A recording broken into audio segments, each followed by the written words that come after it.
Joint বন্ধুরা, তোমাদের কালকে ওয়েস্ট বেঙ্গল পুলিশের 21শে এপ্রিল একটা কেস ছিল, তোমরা হয়তো মনে নেই, ভুলে গেছো। 21শে এপ্রিল এবং 24শে এপ্রিল চন্দনধারা দুটো কেস দুই ডেটে ওঠার কথা ছিল, ঠিক আছে। তো আজকে 20 এপ্রিল, তো 20 এপ্রিলে এখানে চন্দনধারার কোনো লিস্টের আমাদের কোনো রকম ডেট মেনশন করা নেই, কিছু নেই। তবে আমাদের কিন্তু কস্ট লিস্টের উপরে তোমাদের ডিপেন্ড করছে যে উঠবে কিনা 24 তারিখে বা 21 তারিখে যে ডেট আছে তোমাদের 21 তারিখে কেসটা ওঠার কথা আছে। তো আজকে যেহেতু লিস্টেড হয়েছে, আজকে যে কেসটা চলছে অমৃতা সিংহার লিস্টেড 65 নাম্বারে হয়েছে, সেটা কিন্তু আজকে ওঠার সম্ভাবনা নেই।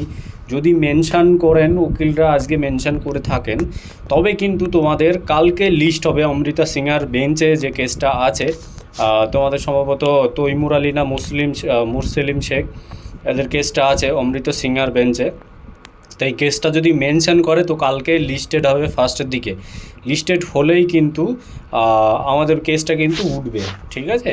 এই নিয়ে প্যানিক হওয়ার বিষয় নেই। কালকে দেখো, আজকে রাত 8টার পরে কস্ট লিস্ট বেরোবে। কস্ট লিস্ট আসলেই আমরা বুঝতে পারবো যে কস্ট লিস্টে আমাদের কত নাম্বার কেসে আছে, উঠবে না কি না, সব কিছু কিন্তু ডিটেলসে আমরা ওখানে জানতে পারবো।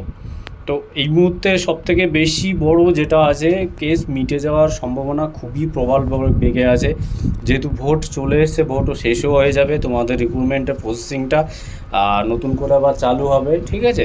টেনশনের কোনো কারণ নেই। রাতের কস্ট লিস্টটা দেখো কি হয়, কস্ট লিস্টটা দেখলে আমরা বুঝতে পারবো যে কী পরিস্থিতি কী আছে, ঠিক আছে। তো ভালো থেকো বন্ধুরা, জয় হিন্দ।